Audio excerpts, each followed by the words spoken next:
You can create a zombie for love real. humans, man. Humans the shit. Yo, check it. All right, what's the pros and cons of Christianity?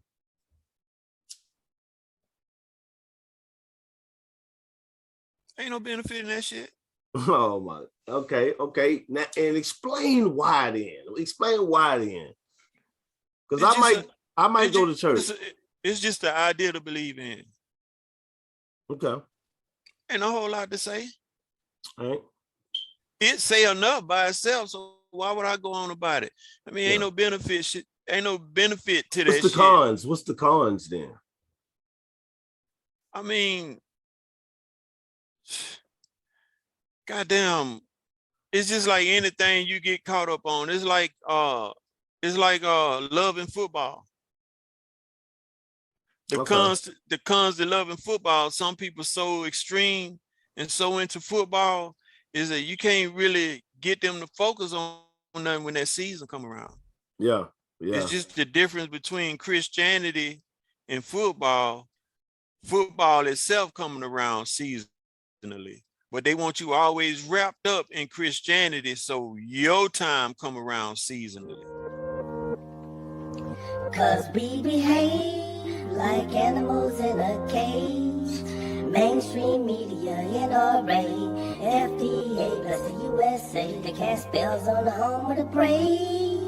Free Larry Hoover for minimum wage. And I can't vote for the games we play. And I can't vouch for a better place. And a rat race pace ain't no time to pray. 'Cause the spelling bee spelling out the life we made. Cherish the moment of a wonderful place. 'Cause the bar ain't worried about mistakes today. Cutting the grass ain't keeping them snakes away. Only me and you can, we the people. Only me and you can, we the people. Only me and you can, we the people. Happening, fam. God damn, was that? Oh, I see you, man. I'm looking at you, man. Word, I see you, fam. What's good? Yeah, man, chilling, man. I see you over there. Word. Yeah, shout out to Haiti. Yeah. Haiti in the house. Mm-hmm. Fuck yeah, man. What's the word, son? Shit, chilling, man, chilling. This is episode 271 of the Honorable DJ Metal Monkey Radio Show. And I got my homie over here, like I said before, Prophet Brimstone, Sweet Positive, Mr. Leonard Eugene Nelson. Right. What's good, family? Grand Rising, everybody. Peace, love, and enlightenment. I wish upon you and yours. Oh, yeah. What's good, my boy? Man, shit, chilling. Got that right there. Man, just been chilling, man. Like, shit, started this network up, man. Connecting artists together, and things going good. I got hacked, so like that was the biggest thing that happened in my whole life. I keep mentioning that shit. I need to go ahead and get over it, but it's taking a minute to get over that shit. Like that shit hit. That shit hit me in a sweet spot, like. Yeah, I can imagine that you finally had a chance to realize how much you had really put into your collective. Yeah. And now trying to remember how some shit was, trying to recreate some things that need to be and add new to that all at the same time. Yeah. Even if things have been going right, there go your setback. Yeah, it's always gonna be one, and it's a challenge to overcome it. That's why, like, I push everybody to tell them just keep pushing, man. Keep pushing. Like, no matter what, that's our mission, to keep pushing. That shit like that make you stronger, make you better. But because if you ain't had them setbacks, you'd be fucked up. Really, like fuck that. Yeah, you going fast forward into a brick wall. Because when you crash, you're gonna crash like a motherfucker. I would say most people are already kind of fucked up, so you just be fucked out and fucked off. Human activity. Yeah, so you be kind of fucked out and fucked off when it get that serious. You heard me? So. Yeah. Shit. What's up? Damn. Oh yeah. Where you been, man? Like I seen you doing shows. Have you started a new show or something? Because I haven't really been online like that. I've been like working behind the scenes putting this shit together. Nah, actually, man, what happened is I had just began a new platform called Let's Unpack Some Stuff. And then the Mardi Gras celebrations was on the way, and some other things occurred in between those two things. So I never really pushed it like my intentions are to push it.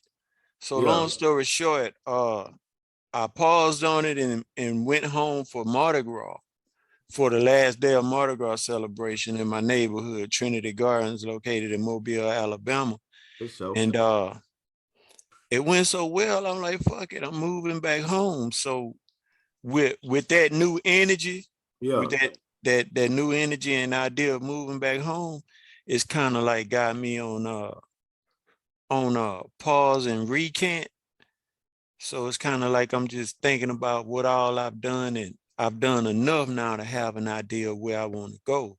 Right.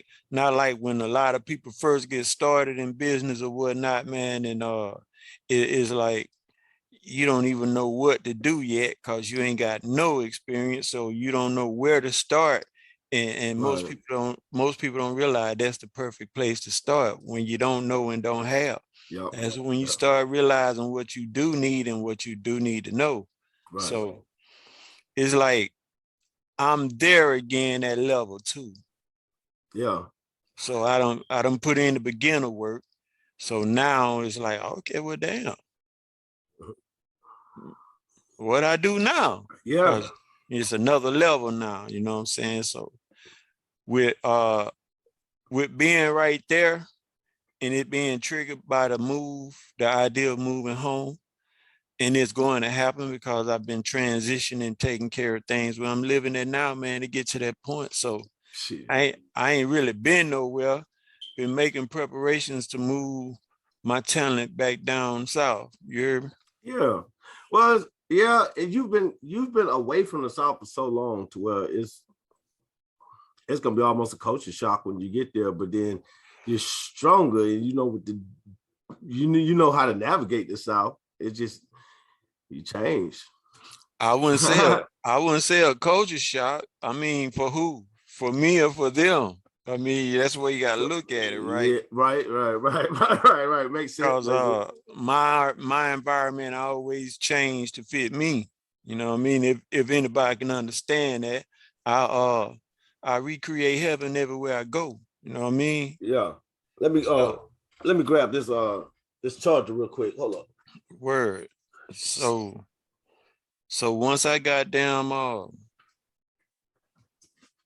once I moved back down south, man, I'll end up recreating my living situation all over again. You know, Yeah. moving Well, down there, I'm gonna have a whole lot more of resources, everything to work with, you know, because it's down south. So that automatically empowers you more to a certain point. So shit, yeah. It's a great move to be making right now. You feel me? man, look, and then business-wise, I see you got self-first ideologies right here. You know what I mean? Like, and you know how I fuck with self-first. Matter of fact, I'm gonna do you a drop, man. I'm gonna do you another drop. Okay. Yeah, man. I don't know. I'm gonna try to do it in real time. The last time I did social media, I did like sort of a monologue. It wasn't a monologue. I edited it like one because I think you've seen it. It's the one when I was talking about it. It was me and you talking actually. And Okay. yeah, and I did one. But people need to know about that brand because that brand, where you taking the brand when you go to Mobile? Like what are your how you looking at shit?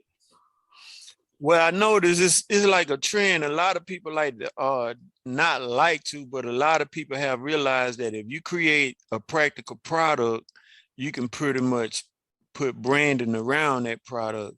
And some people have actually come up with great products, man. And then they start seeing how they can brand and add the other accessories around that one practical product, pretty much that niche product. So it could be anything from a exercise machine to a machine that help Sounds you, right. you know what I'm saying, that help Yeah. you place your feet in the right position when you're taking a shit, you know. Yeah. It just whatever that has a good practical use that people gravitate towards is normally something that you can start realizing how to add branding to. And that's anything from clothing to things you use for different genres in life. You know what I'm saying? Yeah. So I ain't taking my brand into just the clothing industry in general. And Right. practical products will be built around the brand instead of the brand being built around The product. the product, because Right. what I'm looking at, and it ain't nothing wrong with it, it's just a lot of people got that one product, and I'm looking at, then they eventually end up looking for another thing to do or another product or keep upgrading that same product. It's going to be the Yep. same thing. It's just leaving me the room to create more than one product. Yeah. So it's like some people start rapping and then end up a move and start slapping people and shit. Yeah. And then goddamn some people start out You pay for in the shit. films or video Weird. and transition over into music. So I'm just doing my formula different. You know what I'm saying? Well, I think self first is the overall message of the company is the shit. You know what I mean? Like Self-first ideologies, yeah. yeah. Appreciate it. Yeah. I think the overall like the mission statement or whatever, like it's dope. It's just, self first is teaching people that, it starts self. Like it starts with yourself. And Right. you do a bunch of shit. I want you to do my awards. I'm gonna do an award show, but I got to get I just got to get bigger. So like the viewers and people like that this year, everything that happens, it got to get bigger. And then right.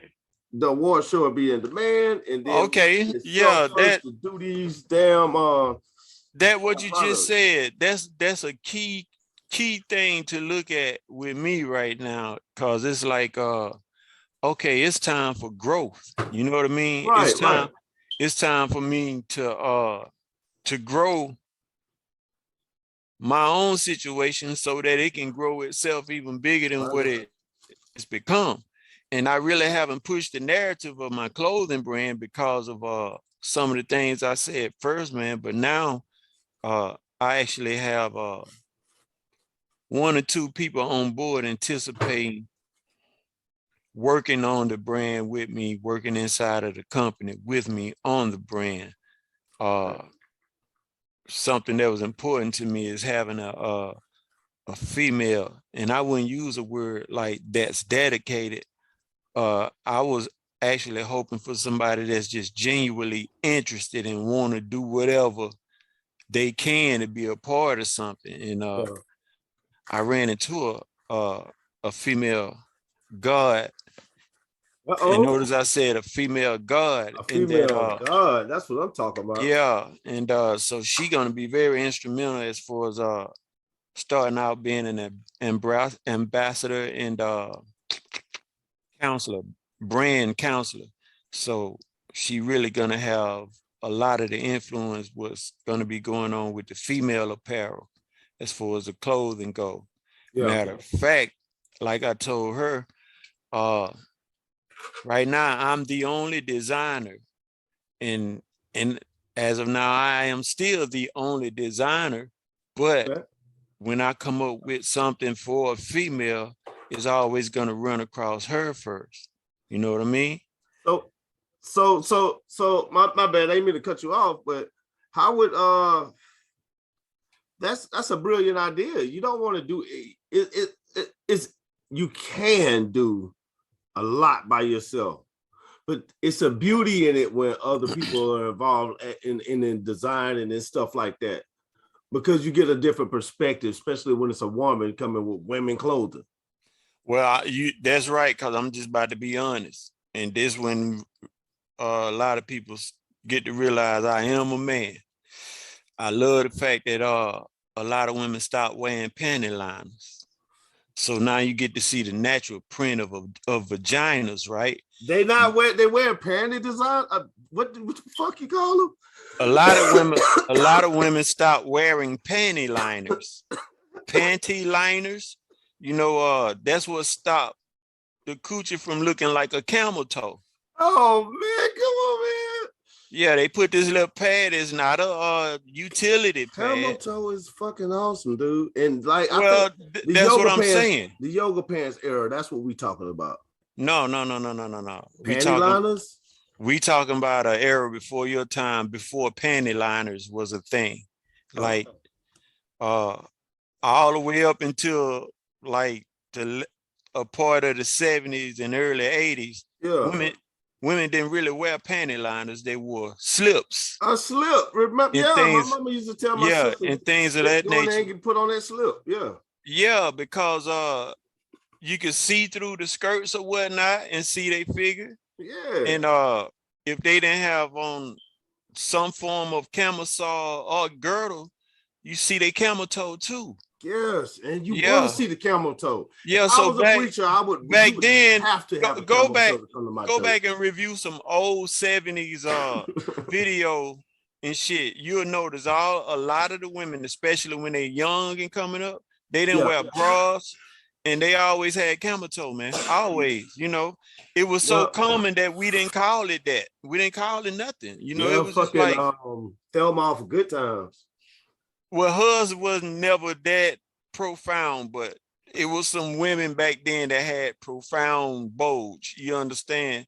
And they didn't, and they never, you know, they didn't wear bras as much as they do now. And it was nothing that people pointed out, you know what I'm saying? It wasn't like, oh, look at that camel. Most people gonna say, damn, she got a nice gap. Because, you know, cause women have gaps, but we talking about the 70s and 80s. It was I mean, women really didn't start wearing panty liners to some like the mid 80s or some shit. Yeah, hold on one second. Let me yo, what's up? I'm in the podcast. What you doing? Got you on speaker. What's up? Oh shit, she hung up. All right, yeah. That was DJ Ryan X.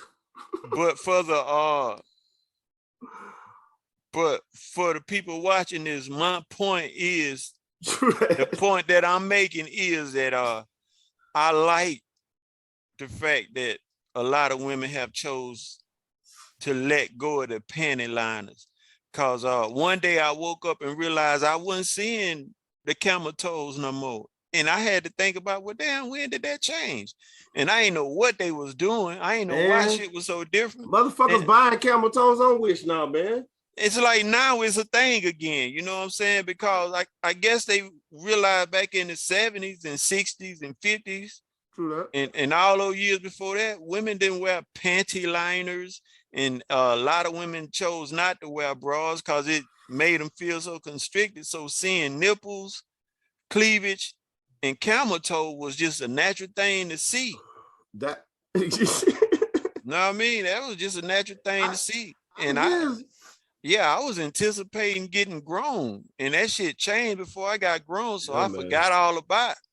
You know what I'm saying? Falling asleep with my face laid on the camel toe print. You know what I'm saying? Oh my God. Not the actual vagina, you know. Yeah, enough of that happened. I'm talking about like catch my baby just sitting there with that wolf monkey, wolf monkey just sitting there saying, play with me. You heard me? Because I like to play with wolf monkeys. Right, I know.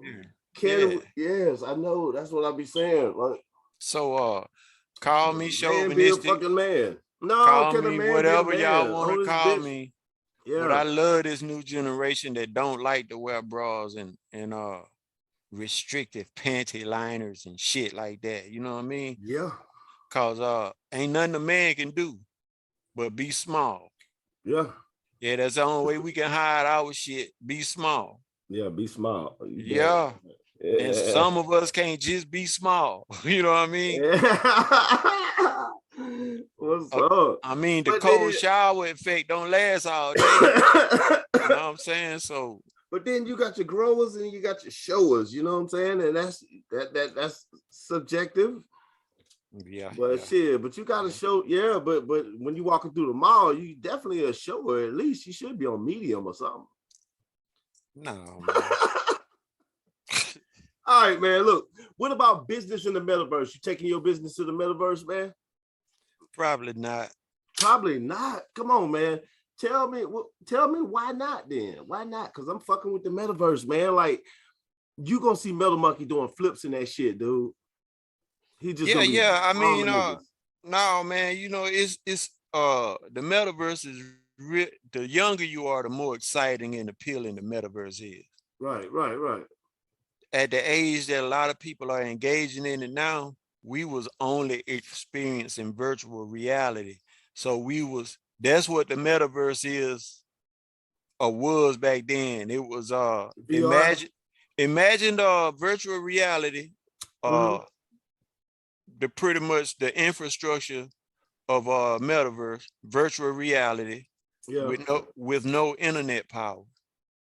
So only thing you can do is make edited videos. So it's like virtual reality was only good for programming. You understand what I'm saying? As far as what I mean by it was commercial, Pepsi commercials used to come on, and it was this commercial called Max Headroom. Yeah, Max Headroom. Yeah. Yeah. So remember Max Headroom? So Max Headroom was like state of the art, cutting edge technology when those commercials came out. And I was sick of that shit, cause I was like, damn, they don't understand that this shit's supposed to be like a mode of communication, and they making cartoons and commercials with this shit. So where we at now with technology, yeah, back then in the late 80s and early 90s, I was already thinking this way. So by the time virtual reality, it never got domesticated, but it got brought up to a point to where people can have slight experiences with it, and then it was boring as fuck. You pretty much put on what the virtual reality binoculars that they have now. Yeah. They don't look no different than what they did 30 years ago. I promise you. Same size and everything. They don't look no fucking different. Yeah, but the latency is different though. Like it's I'm not talking about the functionality of it. Yeah. I'm talking about just what they look like. So the way they look have not changed, right?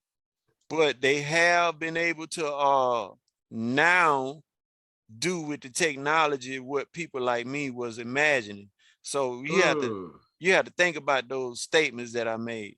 They was imagining this shit too. They just knew it was gonna take this much time to get it to this level. And then you have to think about as they were evolving the technology, goddamn, life was just evolving itself. So newer and fresher ways to do shit was always coming. So the speculation of all the way up until now, it taking the time to get to where it's at was pretty much on point. It's just that I know from personal experience though, after a while, I don't give a damn who you are. Virtual reality gets to a point where you hate that shit. Yeah. I mean, I can see that. It really makes you fucking hate it because it distorts your reality while you engaged in it. And it's like using a computer from the age you began to using a computer all the way up to now. Yeah, you get so sick of that shit. You don't want to use that computer you used 10 years ago because you know that bitch slow as fuck, right? You gotta upgrade. The computer you had a year and a half, 3 years ago, if you ain't still using the same one, you don't want to use that bitch no more either because it's slow as fuck. Yeah. Okay, so we looking at a scenario, something like that, dealing with virtual reality. And so virtual reality make things move fast, and it's a way for you to connect imaginatively, idealistic wise with other people, places, and things, but not for real. Mm-hmm. But you can accomplish some real-time things using it. And after a while, that intentional distortion of your reality becomes an irritant to you as a being. Your existence reject it. I mean, I'm serious. Yeah. Your soul and your essence start rejecting that AI, artificial intelligence, because it's a real intelligence that already exists within you. Right. And just like the I mean, third, hit me with it. this is Man. like the third time in 30 years they don't try to put virtual reality off on us. Now it's called a metaverse, and people don't buy into this shit because it's, you know what I'm saying, it's tapping with your spirit, man. You know, and people not gonna articulate it this way because a lot of folks don't know to say that. They don't have the experience since the 80s with it on front load memory like I do. But when the word metaverse came out, I said, nah, I ain't fucking with it. Just to myself, I said, nah, I ain't fucking with it. Yeah, but the only way to make money is to sell your soul. At some point in time, you're selling your soul if you're receiving money. No. No. See, that's worldly thinking. That's not the only way to make money. That's one way to make money. You can make money by selling your soul, or you can make money by repairing your soul. Well, let me extend that. I say making money in the American economy. Within the American economy, the US dollar. If you want to make that's 2/3 of the world. Yeah, if you want to make the US dollar, it's like you have to sign up for it, sign papers, go by a handbook, guidelines, rules, and you sign a contract saying that's what you'll do. And then your parents, in the very beginning of birth, they sign you over because they choose to get you a number to register you. And then they only doing what was done to them, but ain't none of us learned no better until recently, man. When you learn that, it's too late. I'm just saying, ain't none of us really learned no better until recently. It was only just a few of us that was really listening. You know what I'm saying? So, shout out to what's that nigga name? Nature Boy. Shout out to Nature Boy, nasty. Hey, they get. I not trolled him, but I followed him throughout the pandemic and was watching to see, because I seen a lot of slander. Chick named Ayana Divine online. I don't know who Nature Boy. Enlighten me. Who is Nature Boy? Nature Boy is this guy from Atlanta, and he just chose to go off the grid with a bunch of people and shit, and wild weird shit, right? Whatever. White boy, black boy, black dude, and really he doing things within the laws. And just because he's an internet sensation or whatever now, because of that shit, they hate him, they love him, all kinds of shit. He got like a little cult going. Long story short, though, it's working for him. Like, he just got out the system, and boy, the motherfucking people follow him everywhere. The United States spend money following this boy. He's just a regular motherfucker. Just a regular ass nigga. The shit he doing is historically, the shit he doing is dangerous. Right. It's so dangerous. Then he having kids in places, and he have to get up and move, and the whole tribe move with him. And I'm gonna tell you, and I'm like, yo, dude, just chill out. When the government get on one of these people, when the government get load of you and they start being on site with you like that, it's because of the shit that done transpired in the country, man. Helter Skelter, motherfucking Charles Manson Charles Manson never killed one motherfucker. Never did, and they put him in prison, But he's a lifer right now because of all the people that followed his crazy ass. Matter of fact, one of the women. That's what made him popular, though. That's what made him cool. The government gave him LSD while he was locked up.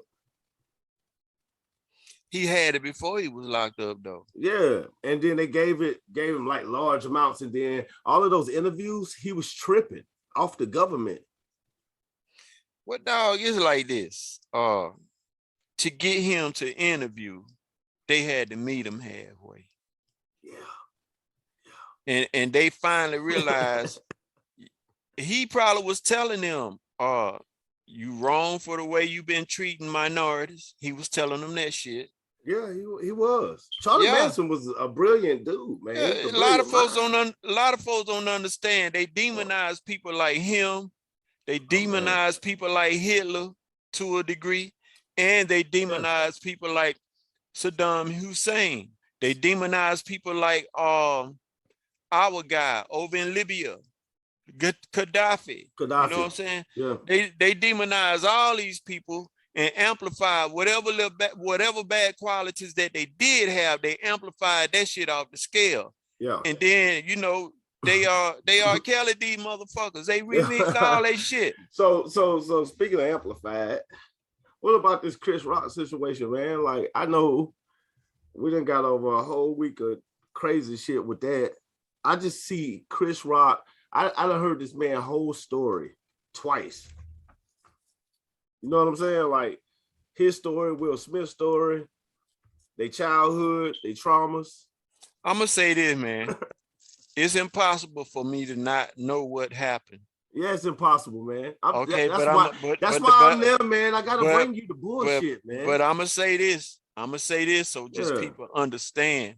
It's impossible for me to know what happened, but at no time have I gone out of my way to do even this much what we doing now. This is the first fucking conversation I done had about it.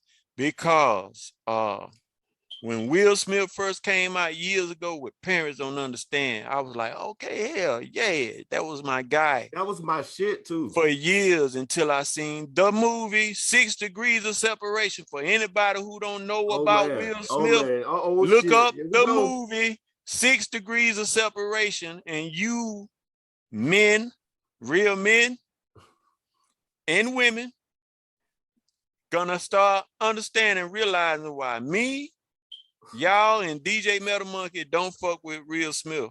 You know what I'm saying? After that movie there, I dropped Will Smith. So I ain't really like him since I learned about that movie. You know what he did. Never liked alopecia in the woman claiming it now. I never liked either one of those. Oh man, that shit's crazy. Yeah. So, you think that was staged though? I don't give a shit.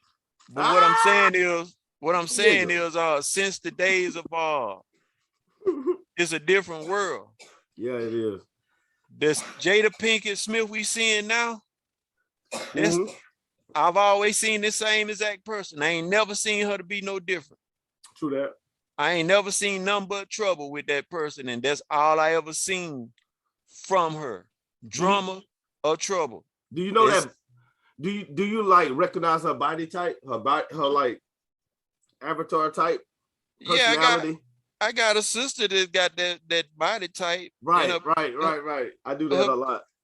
Her personality can't be read like right now. Like 97%, no, I say 87% of African American women's personality can't be authentically read right now, because they all suffering from whatever this thing is that's got them so fucking arrogant and attitudinal that don't no man want to and the dog, I mean, I'm just saying this honestly. I'm just saying, talk your. They got all this shit that they be saying now. I mean, and they got these ways that they confident in them and strong in them, and it's just, and they not understand that most men are not interested in them because of their attitude. You know what I'm saying? So if I'm on stage, doing a comedy skit, and somebody come up and slap me, should I sue them for saying something about their wife? Man, I mean, this making me talk about Will Smith now. I know, I'm not trying to do it, but I got to bring it out of you. I'm gonna indulge. Yeah, you the elder, but still you my brother. Okay. Which character am I in this scenario? Am I just still myself? No, you Chris Rock. Telling jokes. Oh, that whole scenario turned out different. It turned out totally different. Why you say that? God, you stupid enough to slap me and turn your back? Oh yeah, you gonna get yeah, right? Yeah. Yeah, he turned his back and walked off. I would have rolled him to the ground. Yeah, I'm talking about. I would have rolled him to the ground, man. No, ain't no riding your ass to the ground. We were gonna go surfing. Cause both of these feet were gonna end up flat in your back before you hit the ground. And I was gonna goddamn surf your ass probably through the whole. Yeah, you know man. how they be, you know how they be passing a motherfucker when you dive in the audience and they pass you around the whole ocean of folks and back up on the stage. True that. They were gonna be passing Will ass across the seats with me standing on his bike. You hear me? Yeah, so that's because I'd have been surfing his ass. You hear me? God damn, man. Yeah, I wouldn't have been. I don't know, man. I would have sued Will Smith. But here's the scenario. Chris Rock, my size, we men that weigh 155 and 165 pounds. True that. Wet, we weigh 170. Right. Wet, we weigh 170.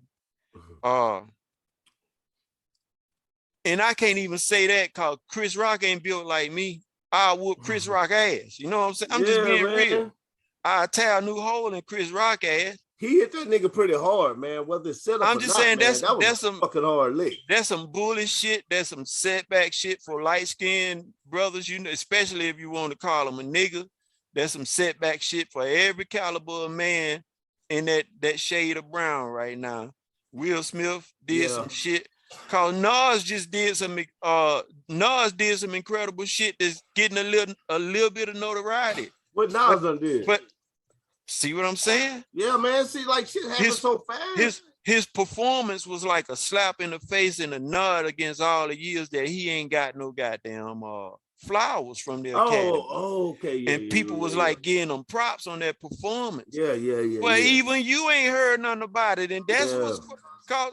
That's some shit that me and you will have a whole conversation off of, man, because we know Nas' history. I didn't think about. Yeah. I know what you're talking about, though. I know what you're talking about. I just didn't. Right. I didn't think that's what. Yeah, that's what you was talking about. Well, I just think that's some. I just think that's some bully shit that we did. But you know what I'm saying? I'm looking at the fact that I don't know, man. He would have said something about my wife, man, and my wife sitting there, and if we probably had an argument or a fight before the show. I don't think I'd have still got up. I'd have whooped him after the show because that's after the show. But Will had his reasons, man. I think shit happens sometimes. Shit happens, man. Yeah, Will have his reasons. They homeboys and goddamn Chris Rock do that all the time by Jada. So he been lighting Will ass up for years about Jada. Yeah. I'm serious. And now, so that slap was about a lot of days on the golf course. A lot of days working together. You know what I'm saying? A lot of days just hanging. Hey, man, you don't have to let up all that shit, bro. Oh, man, you know, I'm just playing. Just playing. And it just, at a time like now when we are already under the stress of the goddamn internet, the whole world cracking on their ass. They look more foolish than they do look. You know what I'm saying? The paycheck ain't making no sense no more.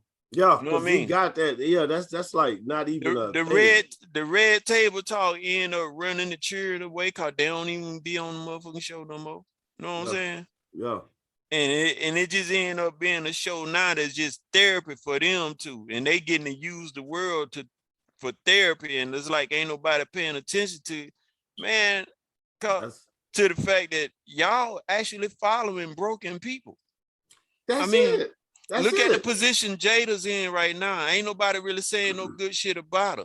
And all the way up until then, to now, it was a lot of women, amen, and okay in her position, like, shit, Will understanding God. I'm like, y'all motherfuckers really stupid. Y'all really think this man is okay with what's going on? This man been goddamn institutionalized. Yeah. All y'all, you know, both of these are institutionalized ass people. These are holly cats. You know what I'm talking about? Yes. If people don't understand what a holly cat is, that's a person who's a star that actively works in or is sociable in Hollywood. Will actively works in Hollywood. Yeah. Jada is actively sociable most of the time. So she's a goddamn social butterfly. She's a unaccomplished, she's really an unaccomplished starlet married to an accomplished because actor. I'm not gonna lie, Jada Pinkett, I think she didn't do what Halle Berry would have did. for the roles because she could be like way bigger. I ain't gonna say she always had that stank, arrogant attitude. Man, I don't know though, but Every now and then, great. man, She's great. She's amazing, man. Yeah, at acting, you know. Acting, but you know what? Yeah. I don't watch movies and TV no more. It stopped years ago because that ain't how we act. Okay, then what's the one movie in your entire life, 2 movies that change your perspective on things? Ain't no movie never did that shit. You never had a movie that just sort of like opened up a whole new chamber of thinking. You wouldn't say Star Wars did that? Not about what I saw. It always inspired me about damn, I can bring I can make my movie. You know what I mean? Right. That's how I would think too. When I see movies that have that effect on people, it automatically make me realize another side, opposite of that. Or we can be looking at I forgot what we call that shape, but the shape of a stop sign. Yeah. Hexagon. Yeah. Octagon because 8 sides, right? Yeah. Octagon, but we talking about a spheric, octagonal sphere. So we talking about a sphere with flat sides. So it's prismatic, right? Right. So we talking about something like that. And then I forgot my train of thought because I'm trying to roll this joint too. Man, roll that joint, man, because like I'm gonna do it like this. It was like when I was a kid, I think the cartoons that I watched, I think they helped me more than as I was an adult watching real movies. I think the cartoons were better because it left me room for imagination. Mm-hmm. Like instead of like movies, seeing myself type people, like regular people and shit on film, acting out, trying to program me. I felt they was trying to like sell me on the culture type shit always. Yeah. So like the cartoons was more like who I really was, like free, like animals, you know what I'm saying? Right. I got you. Yeah. But to get back to the question though, I'm identifying my biases to people first before I just really get into the question. Thank you. I ain't never really found Chris Rock funny, except for one moment in the movie, I'm Gonna Get You Sucker, when he was trying to buy something to eat, and he had about $10,000 in his pocket, but he ain't had no change. So he was trying to see how much he can get for 10 cents, because that's the only kind of change he had. And that's the only time he ever made me laugh in life, He ain't his stand-up ain't funny to me at all. Nah, he's he more of a political and a phrase shock comic. So he'll shock you with phrases that he say and some of the analytical political statements that he make, but he ain't never really made me laugh. So I ain't never really been able to enjoy Chris's comedy. His character, he's a funny looking motherfucker, always have been, right? Good actor. He's a good actor. Well, he done made some movies. I put it to you like that. Yeah. But I ain't never seen him get nominated for shit he did acting wise. Yeah, but he got smacked pretty goddamn hard, man. So I seen that shit all week, and I can't even believe how much attention it's getting. And I'm like, all this attention. I can believe it, dog. A show like the Oscars, Oscars is on the way out, right? Yeah. Like you already got people of notoriety now saying, shit, let's create our own show. So when this show is happening, we can be performing and acknowledging our own people. Yeah. That shit coming, whether the powers that be wanted to come or not. And I'm finna tell you like this: the black folks that gonna be running that shit, they gonna tell them white folks no. You know what I'm saying? Unless you a Tina Marie or a goddamn Tina Marie a bad motherfucker too, boy. Yeah. Ain't a man.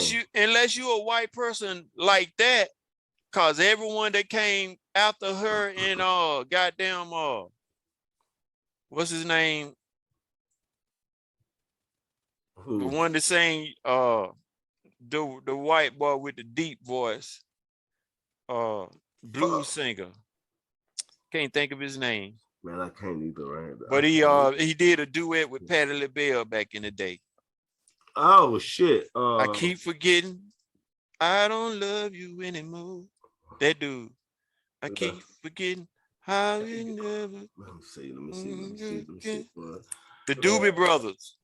The lead singer of the Doobie Brothers. Yeah, that. You know who I'm talking about. Yeah.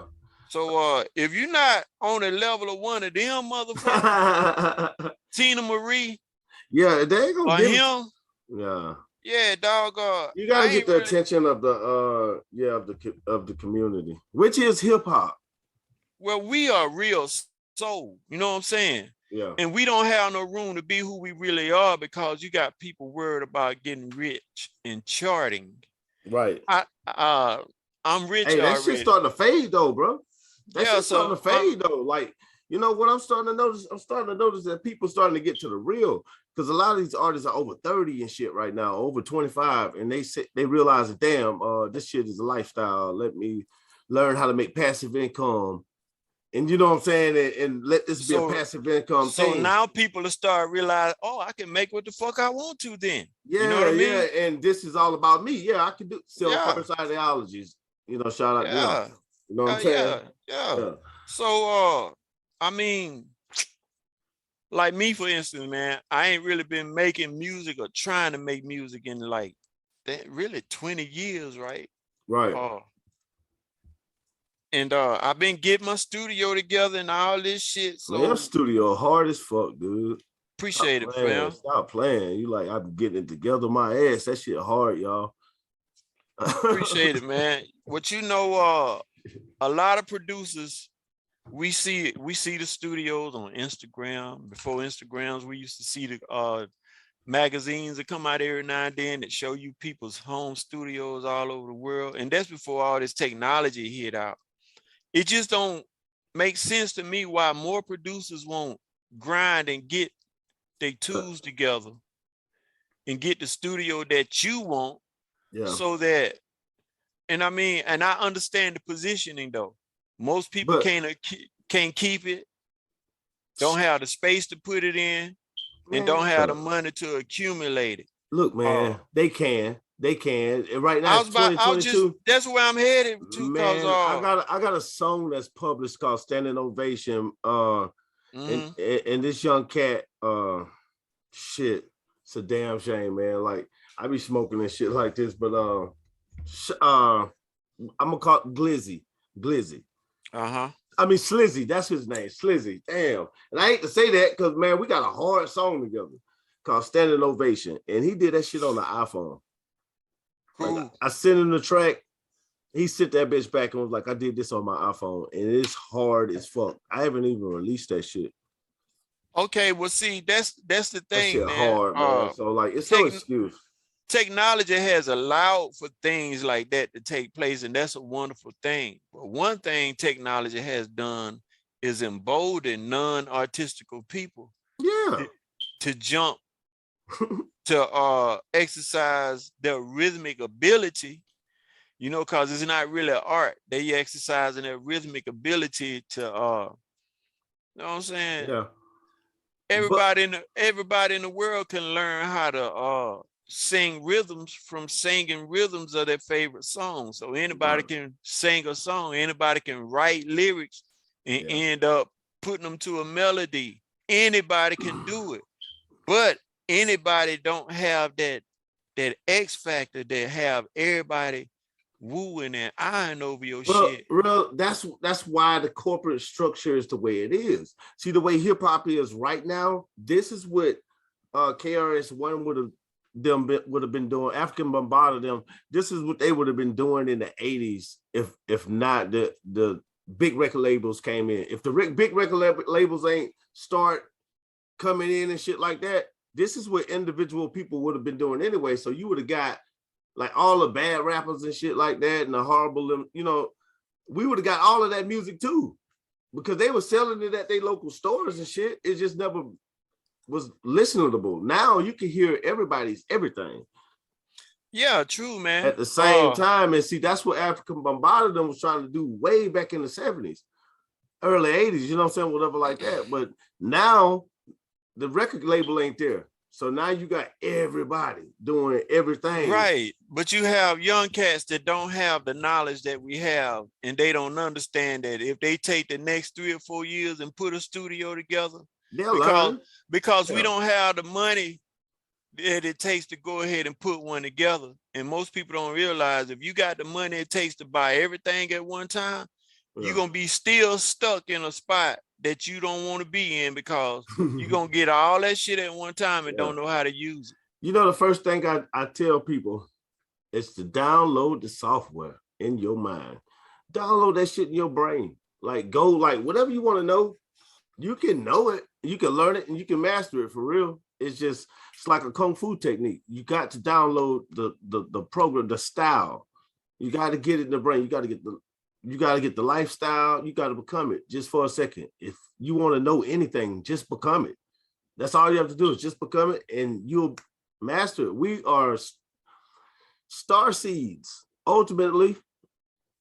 Like everybody come from everywhere, from us. Where, you know, wherever we come from, that's where we come from. Yeah, ultimately, man. And we got those powers to learn shit and download that shit like a computer, but we're not putting in the time because of the illusion of money. But this is called media. I teach shout out to Raya. I tell Raya this all the time. Tell her about that media. Media is a shout out to Raya too, man. My niece put that work in. She platformed and she took off. You know what I'm saying? And what anybody don't understand what I mean by that is she realized the platform that she wanted to have for herself. She created it. You know what I mean? Yep. And she been on it now for the last past I know shit almost 18 months now, almost a year and a half, because I know she been a year solid. And I remember when she was just sitting right next to Pops observing. You know, she at first she was just an official blunt roller, but now yes she was. Yes you know what I'm that's saying? How it start off. You're a blunt roller and you can talk. Pretty soon she gonna have some little youngster, you know, some newcomer sitting there rolling up blunts for her. Each one teach one. Yeah, she coming up, and I can tell she done gained traction, cause you know her look done changed. Her numbers good, man. Like her content done got better and fatter, and it seemed like her content motivating her, and that's the best thing a creator can have, is when your content motivates you. So shouts out. Yeah, she'll love to hear that shit too. That'll blow her fucking head the fuck up right now. But yeah, she has been. That's real shit though. Like real shit. The real shit. I forgot. She get a lot of Indian motherfuckers. One thing about it, like when she get the emails, I'll be asking her like, let me see some shit. You know, she ain't gonna show me all kinds of shit, but like some shit be hilarious. Indian motherfuckers. Yeah. Man, they be getting added, motherfucker. I hate, if I was a woman, I'd be rich. I would be so fucking rich because I'd be a slut.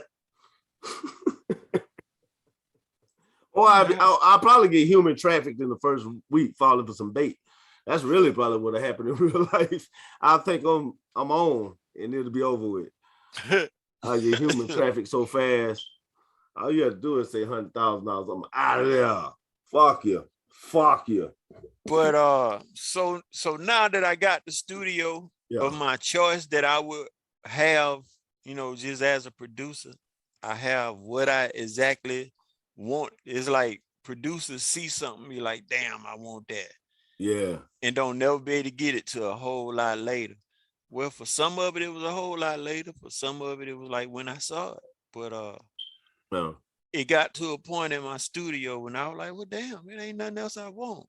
And when a person gets to that point, you got a whole nother thing to deal with. If you was like me, I was so focus on the fact of getting what I want, I Yeah. kind of like grew. Man, you got I separated all from that the studio. groove. You know what I'm saying? I separated from the pocket, and the styles and shit done had a chance to evolve. And it's really like a good thing too. So now that I'm getting ready to move back and open and not open up to the public, it's gonna be a private studio. So Yeah, it I ain't know that you gonna gonna be work like with it. Any like what artists you plan on working with? the kind that understand that if you make the appointment and pay your fee, you can talk to me. Well, I got something I'm about to drop. Splash, my niggas. Shout out to Splash Piff, man. That nigga, that's my boy. Where And he'll remind you of Don Palmer, but he like you named know, this, he named himself after the website. Splash Piff. That nigga is, man. Yo, Splash up. I got a trilogy. I already sent it to him, and I don't know if I'm gonna really. I don't know what I'm gonna do with it, but I'm gonna just drop the trilogy because I know I'm gonna spin that shit on 420. Where You know what I'm saying? Because I'm gonna have a couple of artists come out and fuck with me on 420. And okay. I'm gonna do his trilogy. That shit'll be on YouTube. Well, I'm gonna say this about music and artistry, just so people know what's up. When I move back home, my biggest thing is gonna be getting back into my groove. So it's pretty much gonna be me working by myself like I always do. Yeah. And I wasn't feeling that until here recently, but now it's like just like I planned, I'm the doctor that done got all the tools I need to work with. Straight up. So now I'm about to go move back into the land where there's a lot of goddamn people in need that's gonna have need for the doctor. Mm-hmm. And, you know, but people gonna have to have insurance, right? Cause like I just said, yes, that's I ain't big shit in the hood no more. You know what I'm saying? Cause I've been out scene for a while, and that's cool. But I mean, I ain't really out trying to mix it up with a whole lot of people. So the way to get to me is like, you know what I'm saying? You talk to the receptionist and pay your fee. You know what I'm saying? You talk to the receptionist and pay your fee, and from there we do whatever you want to. But we ain't talking to nothing. What? Yeah, we ain't talking to nothing until you see her. And only way me and you gonna talk is if she let me know you coming. And if she let me know you coming, she already made her money.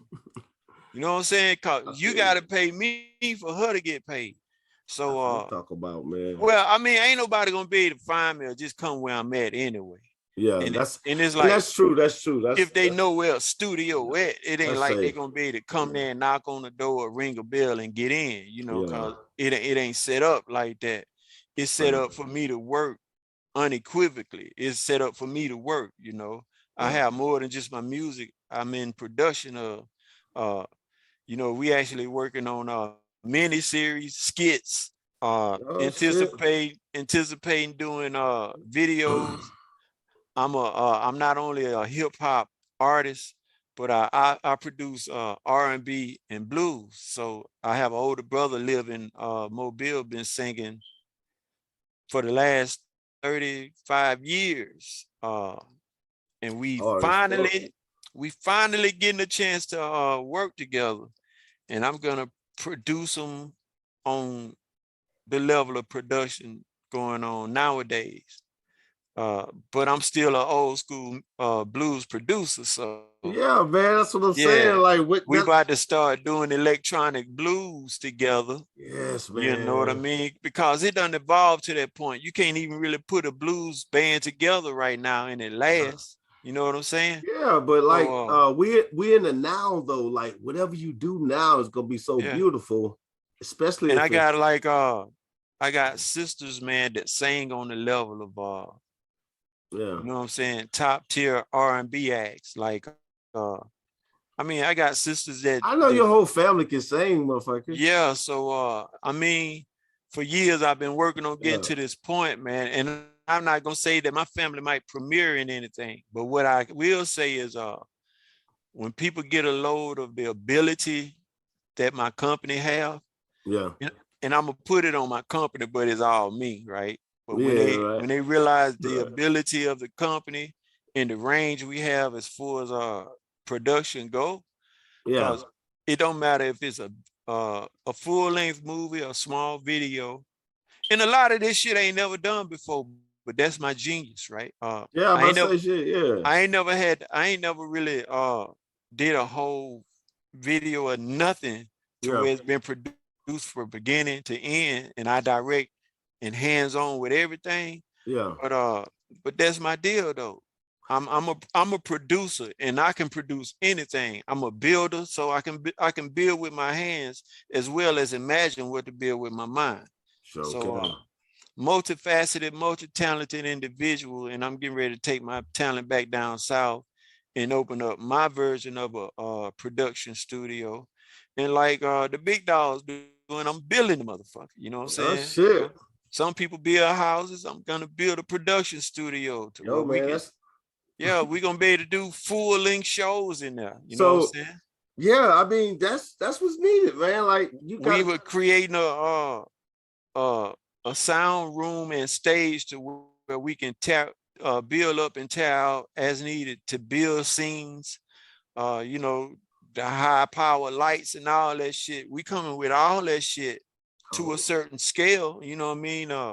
shit. So when my company come with the first in-house produced mini series, a lot of it gonna be material that was created 100% inside the studio, Yeah. you know, from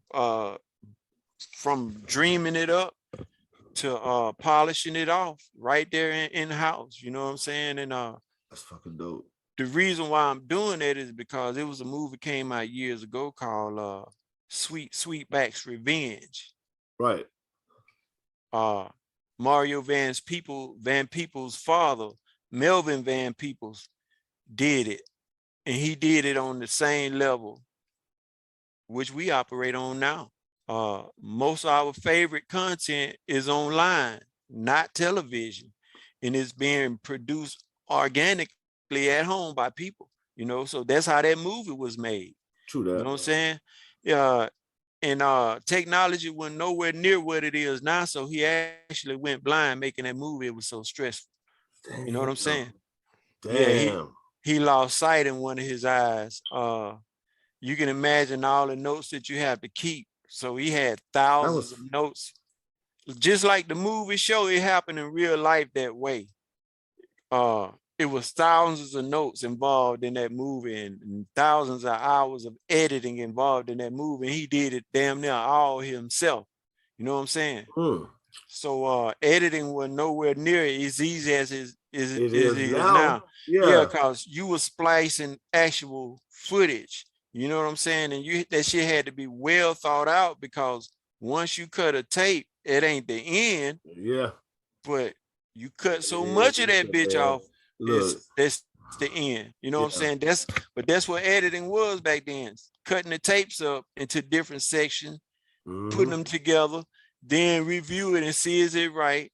And sometimes you have to go back and reshoot those scenes because you done fucked the tape up. So that's where shooting more than one take came from too. Yeah. Not only was it because you needed a good solid performance of everything and everybody involved in the scene, but you needed that scene multiple times, because sometimes they fuck it up so bad in editing, you end up losing more money because you got to go back, recreate that whole scene after you thought you was done with it. So editing became a whole goddamn industry because of reasons like that. But initially it was unnecessary because you have things called a play, and plays get long run time sometimes because they're good. And you have people like me that enjoy some plays so much that we'll go back and watch the play multiple times. You like plays? You get into plays?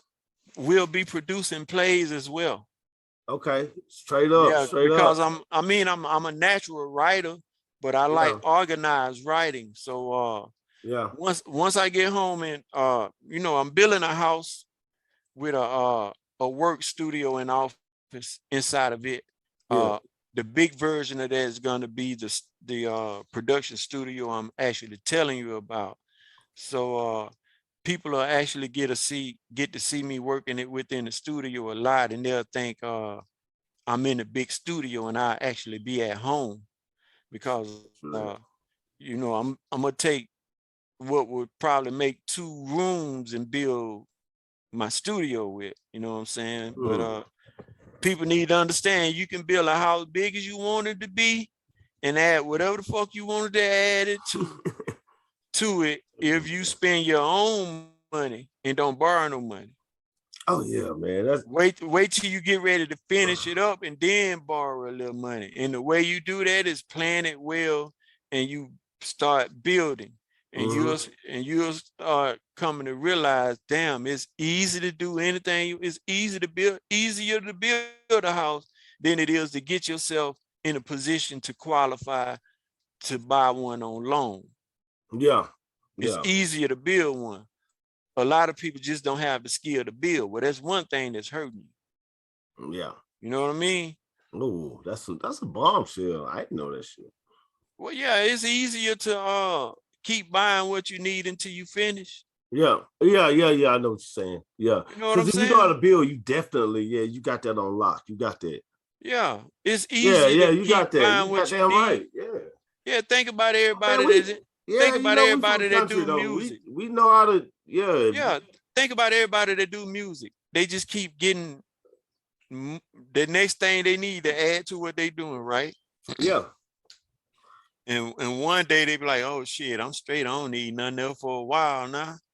I mean, you keep getting the next thing you need and the next thing you need, building onto your house until one day you ain't gonna need nothing else for a while now because you at a certain point. And then one day you getting that last little bit to finish.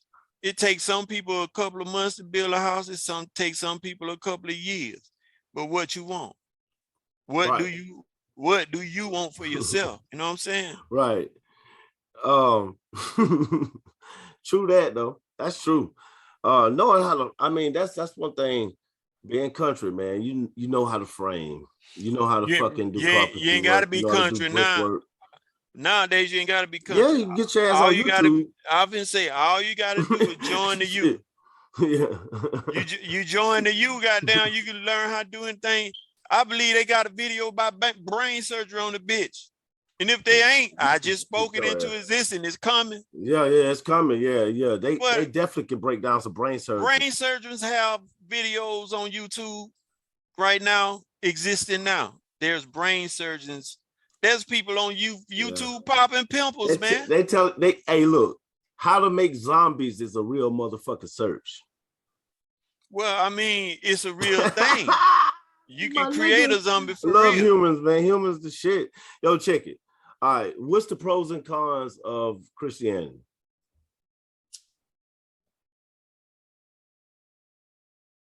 Ain't no benefit in that shit. Oh my. Okay. Now, and explain why then. Because I might go to church. It's just the idea to believe in. Okay. Ain't a whole lot to say. All right. It say enough by itself, so why would I go on about it? I mean, ain't no benefit shit. Ain't no benefit to that shit. What's the cons then? I mean,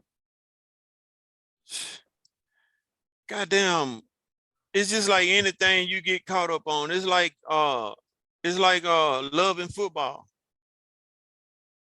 The cons to love and football, some people so extreme and so into football is that you can't really get them to focus on nothing when that season come around.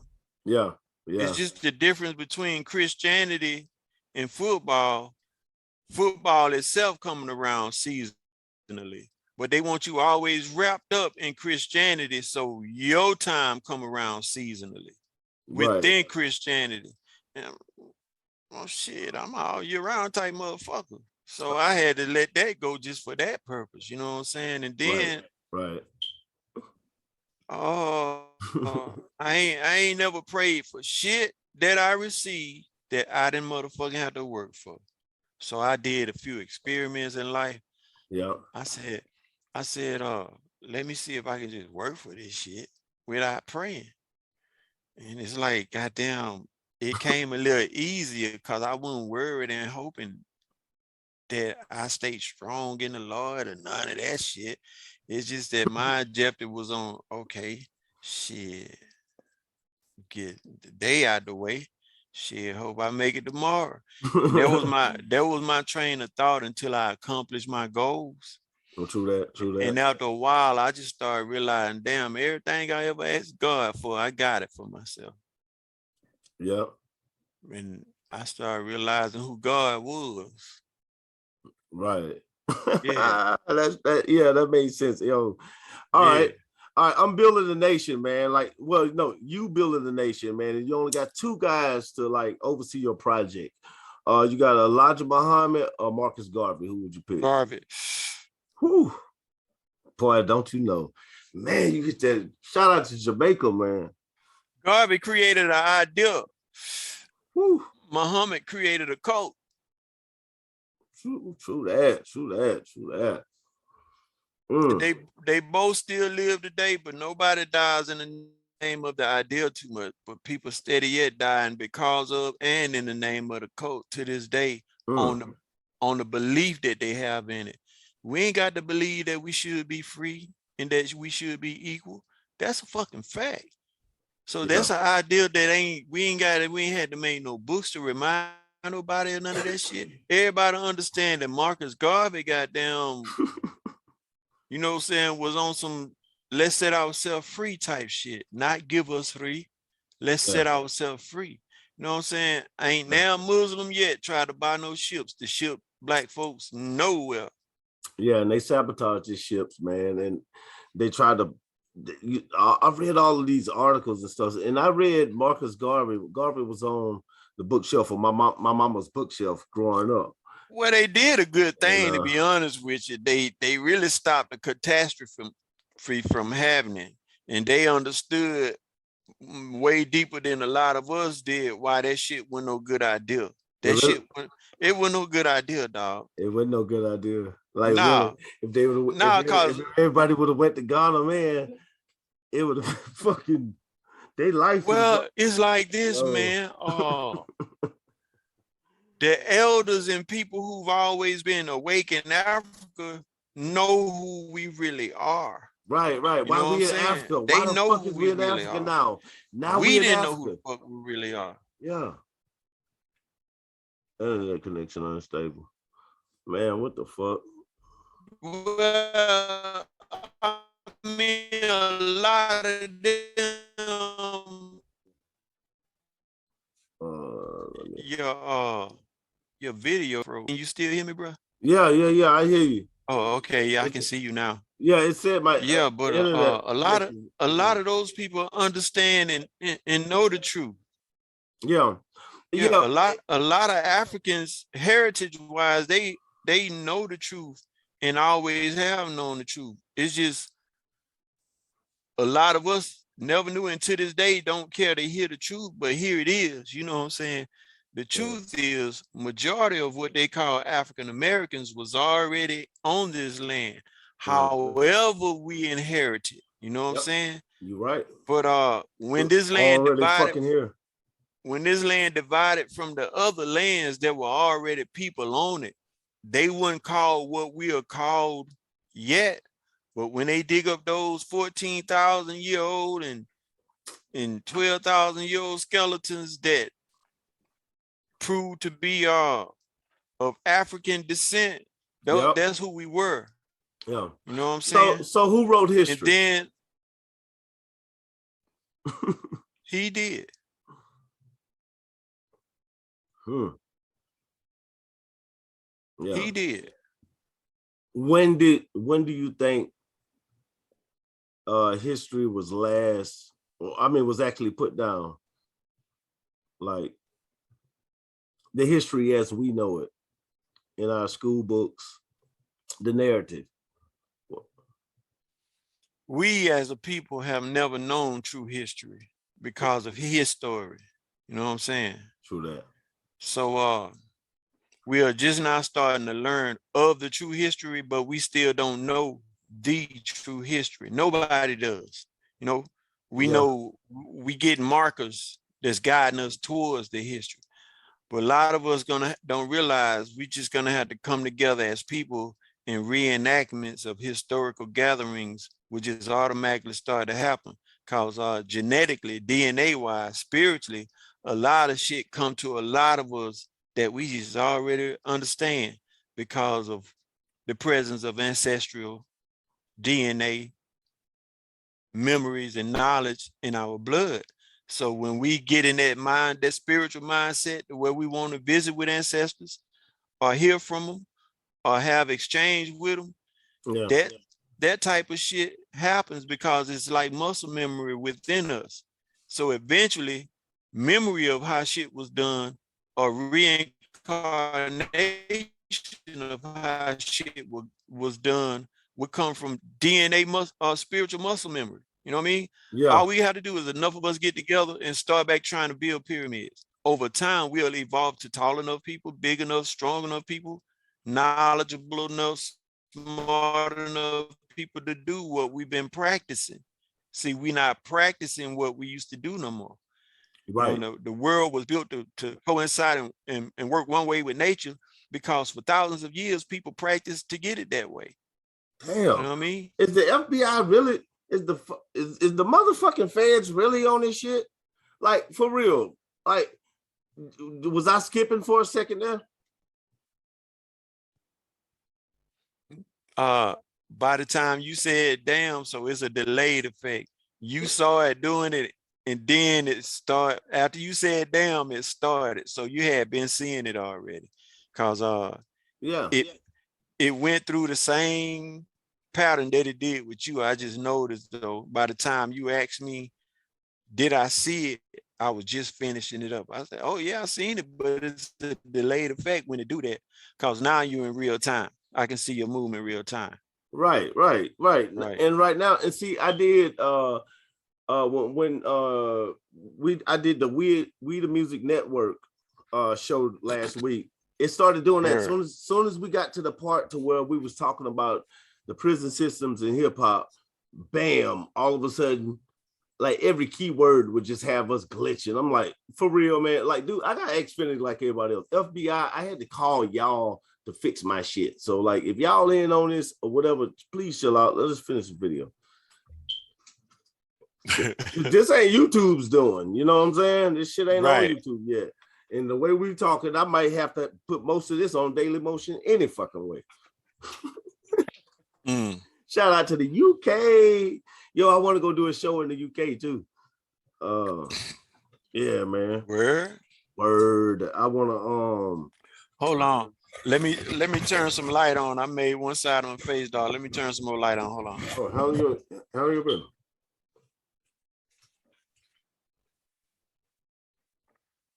Tory Lanez get arrested.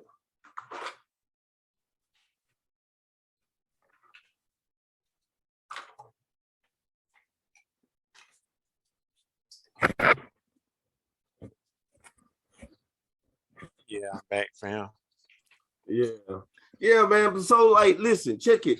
This the with everybody keep like feeling. I don't know. I think it's big in my head, but the goddess media, the Greek goddess media,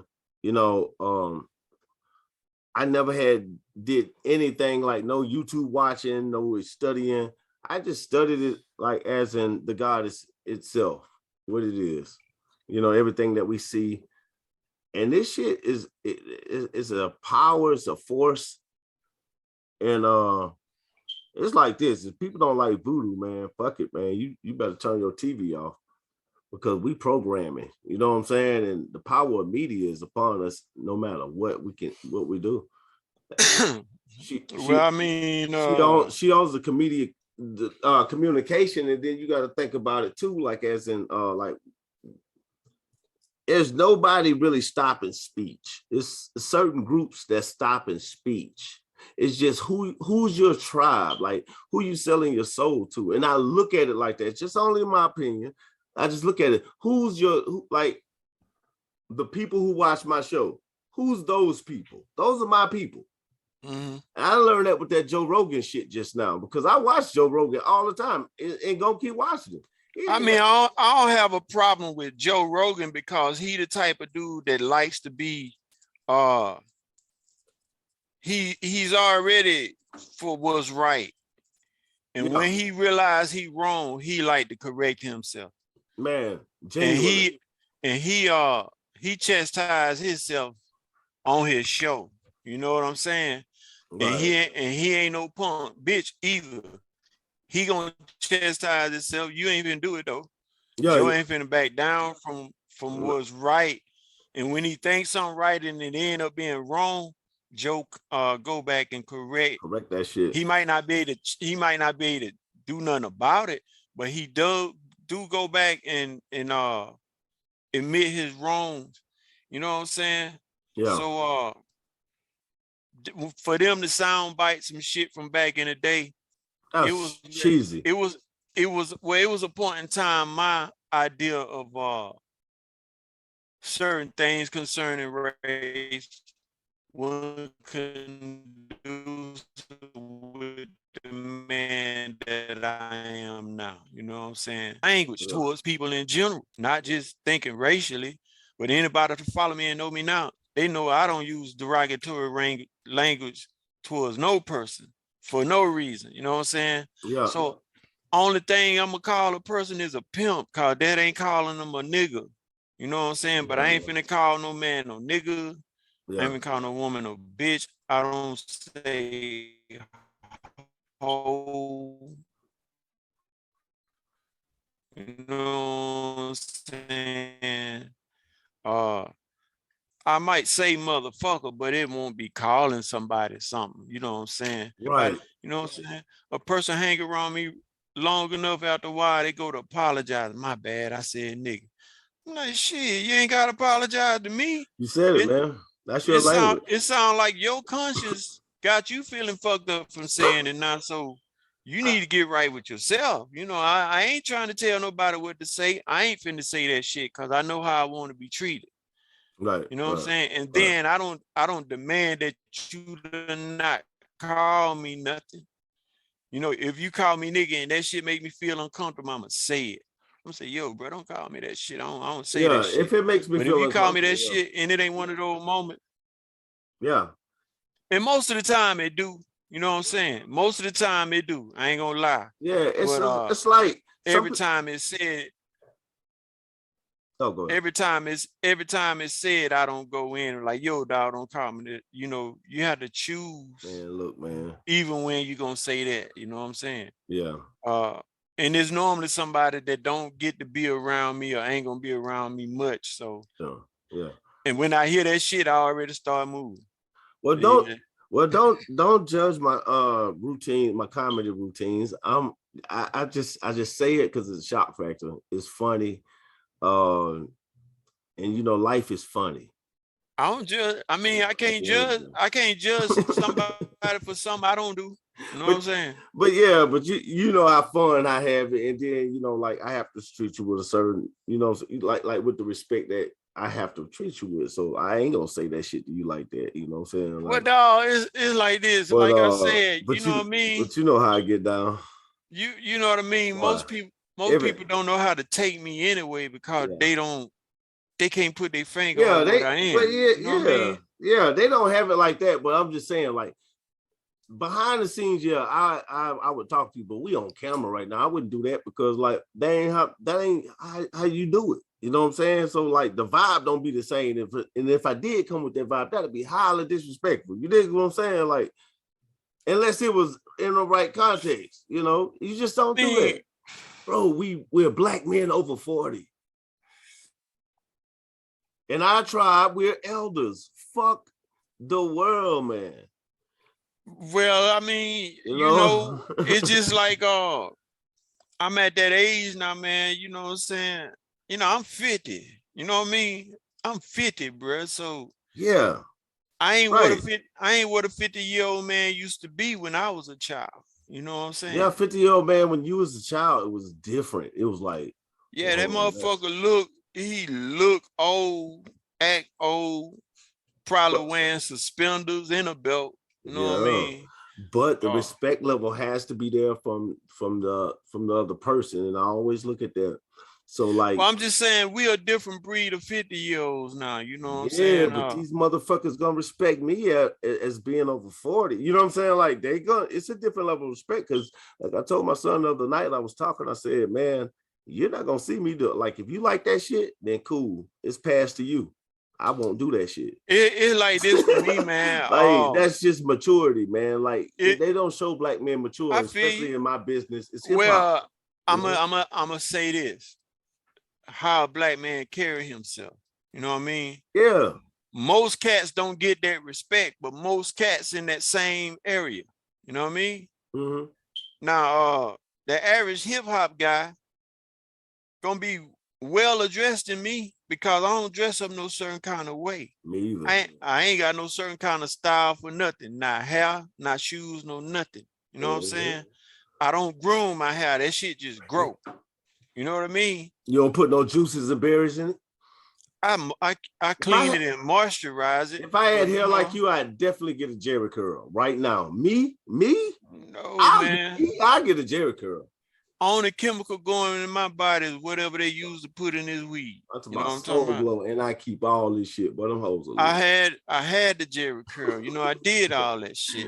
You know, what I didn't do for a long time was me. This my hair. This was this shit look like when it grow. Yeah. Sometimes I pick it out. Sometimes I don't. Did you? Know what I mean? Did you? So you had a Jerry curl? Yeah. I was 7, 8, 9 years old when Jerry curls first came out. So I wore Jerry curls 20 years of my life. Jerry curls, pop locking, singing. I was turbo than a motherfucker, son. You heard me? My dog. My dog. I had the invisible wire locking with the broom, you know what I'm saying, doing the dance routine with the broom and all that shit. I'm talking about. All right, so do you think that's a more the 80s was more of an influential time in hip-hop culture than now? Not more influential, no, but no, more cultural, yes, but not more influential, no. You think it's more influential now? Yeah, the hip hop culture is way more influential now than it was then. What about LL Cool J or Drake? See, like LL, it was like nobody on the planet LL before him. You dig what I'm saying? Like nobody was LL, and then he came out, and that motherfucker lasted until like 2000 and something. He went platinum in 2010. They all get a good 20 years if they have a good career, man. I guess. Damn. But think about it. Your life going 20-year stages, so you ain't really at the stage where you realize that yet. But dog, your first 20 years, you ain't blowed them. A lot of people gonna be like, man, I blowed my first 20 years. Motherfucker, you were nothing but 20. How you blowed them? You ain't did shit in 20 years. Yeah. So by the time you turn 40, you go to be like, damn, fuck. You know what I mean? I realized how much. And then somewhere in between there, you're gonna realize, shit, I'm gonna be 60 one day, and you're like, damn, I done already had 2 sets of 20. And you go to realizing if I don't be done did nothing between 40 and 60, I ain't got number 1 set of 20 left. Cause shit, from 60 to the next set of 20 is 80. And, you know what I'm saying? Yeah, you're gonna be eating cat food again. You really biblically you promise 6 sets of 20s to be 120 years old. Most people don't live past goddamn 90. Yeah, I know. You know I think I'm gonna be 212 when I die. That's what Moses said. I'm gonna be 200 something. That's what Moses said. Moses said he was gonna be 212. That's what he wrote. When he wrote, I'm gonna be 200 and something, dog. Yeah, I think I'm gonna be 212, and I'll be like, I'm good. See you niggas later. I'm gonna go to Sirius B. Cause I'm goddamn, I want to visit there too. Yeah. But shit, the Dogon might not be taking guests. Might not. Every 50 years they come back though. You know what I'm saying? They holler. Every 50 years they open up. They come here. I'll be waiting for them. Shit, they try to turn it into Christians. They got Mali under attack right now. Like, yo, it's wars going on in Mali right now. On that level. But I think that's where we at, and that's where the metaverse and all of that shit is coming into play. And I know I know your take on the shit. Like, I thoroughly get it. Nah, man, I mean, but I fully understand technology, you know what I'm saying? And before all this shit became into fruition, I was aware of the idea of all this shit that's happening right now. What happens if Batman, go ahead. So I've been waiting on all this shit for years, you know, but I had just forgot what electronics and what VR do to you. I forgot years ago why I stopped following VR so hard, because if you're not really watching it on like a screen, something like what we're doing now, is the longevity of it won't last with you. If you start participating in it, you're gonna burn out on that shit pretty fast. So like, check it though. Like, I was thinking of this movie, making a movie like Space is a Joke almost, right? Yeah. And it's gonna be super sci-fi B movie-ish. You know what I'm saying? But it's like it's gonna be D movies. Man, they're gonna be D movies. You're gonna start seeing my cousins and that shit after a while. We're gonna run out of that. Motherfucker Ice Cream Man gonna just so happen to have him a scene. But yeah, what's the plot? Yeah, the movie it's showing that people never go to space. What they do is just get in the ship like the metaverse. And even the astronauts, they're fooled. They even so let me ask you, they in Antarctica, actually. Let me ask you a question. Yeah. You think you can create the technology to build your own personal submarine without going asking nobody shit? You think over a period of time you can perfect it and travel underwater and come back, even if it's just locally? You think you could do that yourself? If I had 50 years to work on it, yeah. Okay, but I would definitely have to have the interest in order to pull it off. Okay, yes, everything in place. Everything in place, yes, I can do it. Okay, so yeah. You think you can build a ship to go into outer space? If everything was in place, do you think you could do it? Yes. So why would you not think somebody else could have done it and already did it? Well, they're not flying a ship if you go out of space. I mean, what would make a person believe that that cannot be done or that has not already been done? We don't even know how old nothing is except for ourselves. You know what I'm saying? Like, all of the fish under the water can actually disappear at some point in time and goes to other planets. Like, we don't know what's 95%, you know, our scientists don't know 95% of the ocean. So well, I'm big on not speculating. You know what I'm saying? Yeah. But I don't see us. I'm not saying that we don't go to space. I think the motherfuckers going all the way to where they say 400 miles outside of the fucking earth. You know, I think they go there and all that shit. I know the satellites go to other places, blase skill. But writing the movie saying that it don't. You know what I'm saying? Like, nah, that's a lie. You know, it'll get a lot of these motherfuckers into it. I mean, that's already been done. I mean, think about it. It ain't no idea you can come up with to research on YouTube that it ain't a video on that bitch for. I'm telling you, man, but not with me and that bitch. I'm telling you. But that's what'll make it different. The difference is it's going to be you doing your version of something like that now. So that's the difference. Yeah. And it's people interested in what you have to say and they want to see what it is you're going to do. Definitely will. So go with it. Brother, you will be in that shit, man. I'm telling you, I got to put it into play. Because We the Music Network going to have all kinds of shit like that just coming at you, just independent. I want that B, C, D movies. You know what I'm saying? Fuck a movie, man. I want to go to Party City and buy a monster costume and let that be entertaining again. Just like Dolomite now. No, I mean, ain't nobody else caught up on the trend, but we got this thing called Mighty Morphin Power Rangers. Yeah. They took the old school Godzilla model and ran with that shit, son. Yeah, didn't they run with that shit? And I'd rather see some extreme production shit like Dragon Ball Z, or some shit that you had to, some shit that sparks your imagination is important. So the way we live became a way of expressing in song and in dance. Yeah. And rap was born out of frustration, man. You know what I'm saying? True that. And oppression, dog. Yeah.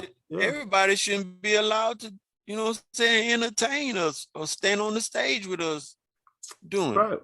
Right. You know what I'm saying? That's all praises to the brother, but a cat like Eminem would have never made it if it was left up to me. Cause it's not a goddamn form of entertainment.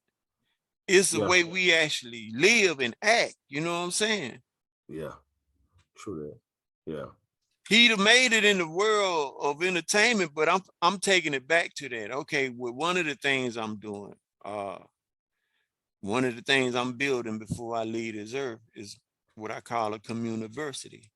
And that's a community of people dedicated to higher learning and the creation of newer and better pioneer knowledge. You know what I'm saying? That's what the world consists of. That's what existence is about. So, and this has been my vision since I was a child. You know what I'm saying? And I'm getting lined up more and more to be able to do it. It's just in my head, I ain't want to be an old man when I do it. But you know what I'm saying? Technology's been held back from us for so long that it's just not coming out, and I ain't gonna have time either way it go. I'm still be what's considered as an old man in age, but I ain't gonna look like it. Yeah, cause I mean, I don't look like it now. You know what I mean? Right. True that. And I had somebody say some shit to me about I dye my hair. You know what I'm saying? Who the fuck grow hair like this just to dye it? And dye it? Yeah, I don't shave. I don't line my mustache up. I don't line nothing up. My hair just grow wild. Who gonna dye some shit like that? Right. That's what I'm telling you, man. Shit, you know man, like good health is good wealth, man. Shoot, man. Look, I'm getting ready to wrap it up, bro. Shoot, man. I don't know, man. Like you dropped some jewels on us. I wanted to get into the Moors conversation. I got shit. I don't know. I'm gonna hit you probably back this week, man. Get on this Moors conversation. The Moors. Yeah, man. It's I don't know. It's just a conversation. I'm gonna ask you, man. You'll know what to say. I mean, I know of the Moors, just like we call Africa. Going outside.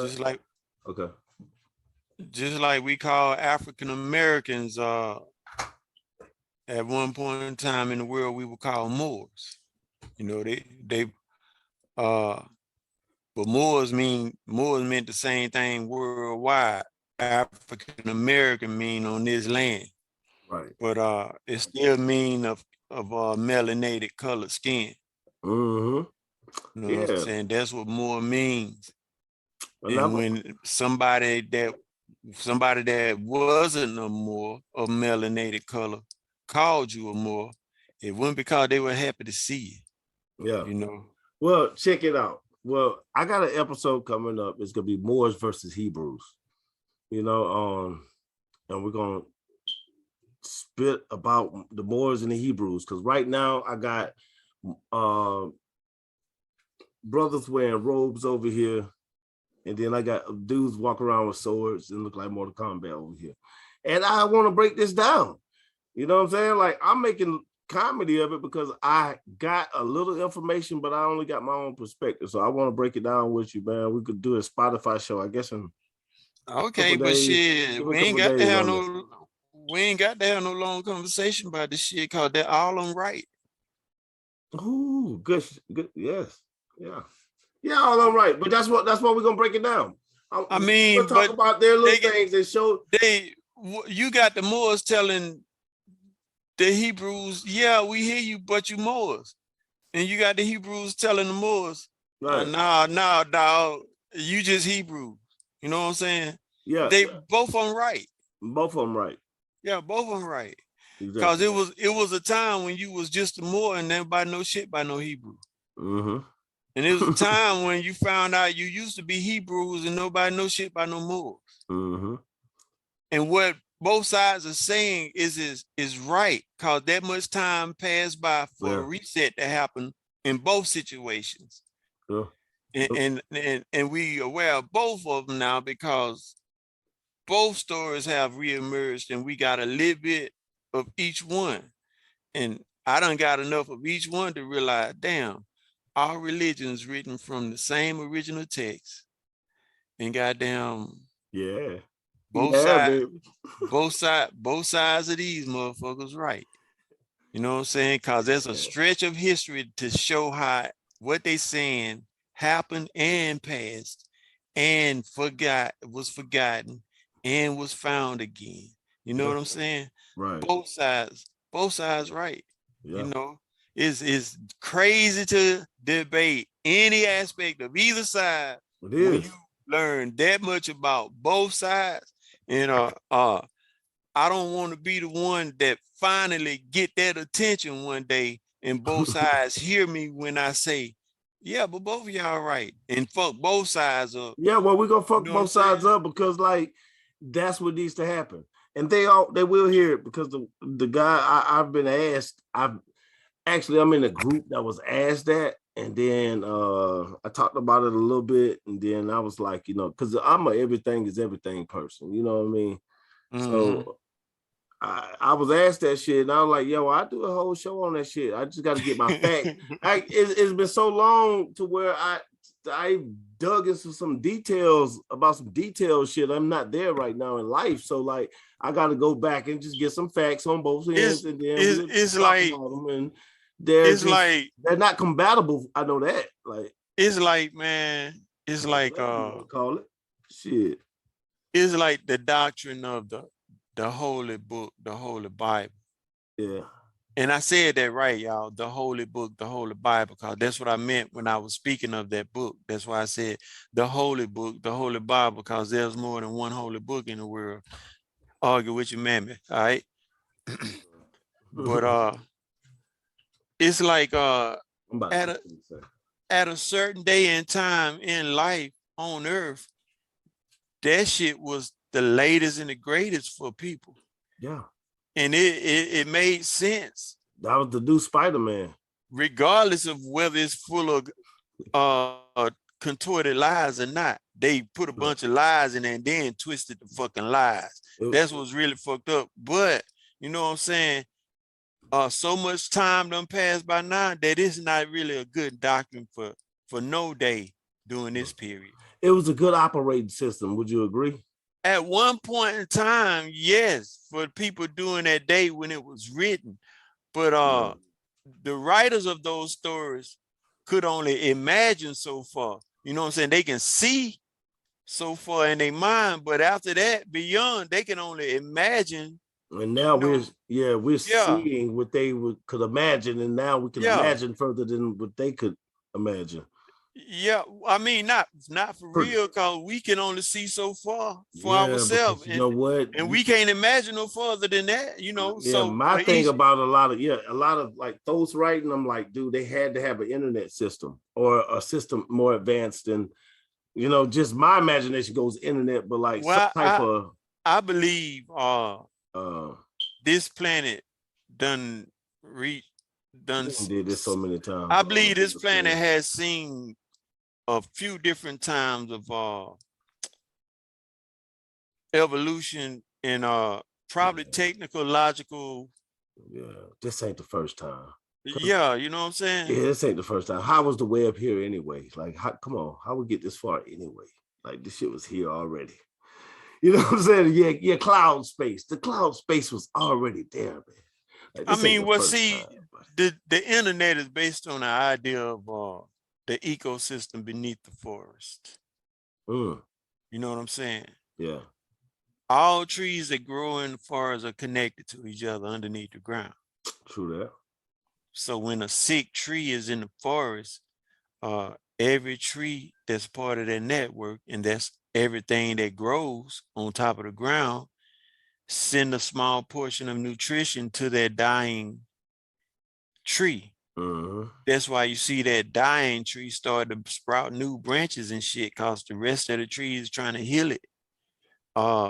Only thing about it is we such a poor goddamn copy of that with the internet, because all trees goddamn thinking the same thing at the same time. If they not thinking it at the same time, all the trees in the forest know what that one little tree sitting there thinking about, because they connected like that. I think you taught me that. Yeah, the internet is a real cheap imitation of what that is, because even though we all connected, Mm-hmm. we had to put forth effort to know what the other one doing. Like, and Yeah, then yeah. when we do click over on this page, we looking at what he already done did, unless we catch him when he go live. So it ain't enough for us going live. You know what I'm saying? Because if we all go live at the same time, don't you think Facebook is shut down? Everything is shut down, man. Every fucking thing is shut down. This should have been motherfucker. So think about if all us wake up, if all us wake up within the next 5 years, everybody of melanated skin color actually wake the fuck up. And we ain't even got to talk about it. You know what I'm saying? It's just certain shit we ain't finna do. Everybody on everybody looking now, you know what I'm saying? Yeah. Every time you see another person, what going on? You know what I'm talking about? Yeah. Cause we already, you know what I'm saying? Cause when we all get Yeah. on point about some shit, you ain't gotta say nothing to There's no talk. nobody. There's no talk. Any brother or sister that walk in wherever we, any establishment we in, and there's something afoot that we all about that business about, we don't have to say shit. When new people walk in, goddamn, Yep. Yep. you know what I'm saying? It's just Already already know more power. Yep. More power. That's what it's about. When we get back to that again, you know what I'm saying? When we get back to that in an organic way, and it's happening, but it's got to happen in our soul first. So we got to retake the music back first. Yes, we do. Yeah, one of the first thing they did when they came to, after they studied the continent of Africa, they were like, well, shit, you know, they got this way of communicating. We got to disturb that shit. Yeah.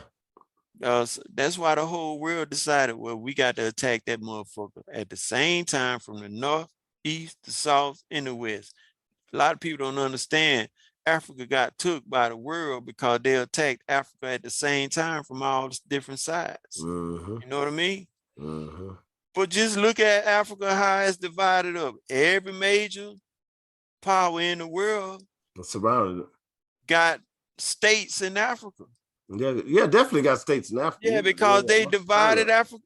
They were like, why the fuck would we fight over who gonna rule Africa? It's so fucking big. Let's just go in there and conquer them first and divide the bitch up. Just divide it up, yeah. Yeah, cause that's what they did. You know what I'm saying? Yo. They didn't conquer and divide. They divided and conquered. That's where that shit come from, divide and conquer, because they divided and conquered Africa. So I'm like, oh, that's how you do. And they've been dividing and conquering us through everything that we pay attention to. If we pay attention to it, they monetize it. Oh, yeah. And regulate it out our reach. Divide and conquer. Yeah. I mean, what's his name? Created the first DJ mixer before Kool Herc. Yeah, Kool Herc, DJ Kool Herc created the first two-way DJ mixer. Yep. And he never got paid off of it, like because he didn't know the patent is creation. He never got paid, that poor baby. Like, and then the sad part was he didn't have enough sense to understand that, hey, if we get enough money up and go down to the license office and file for a patent and continue to keep up to it until we get our patent back, today he'd have still been the only person getting paid for it. But once people start realizing, goddamn, oh, I can just make one, everybody start making them. You know what I'm saying? Yep. Instead of him, Radio Shack went here and stole that man idea and took that. Radio Shack was the first people I see to make actual DJ mixer. And that's where one like never existed. Like if you wanted a DJ mixer back in the day, the Radio Shack was open. I mean, if you just want to hurry up and go get one, they would always sell you a top quality, good ass mixer. Cause they was the only one had them. They had them. Like they were the first independent company I know to make them. Yep. You know what I mean? And then a company named Gemini started making them.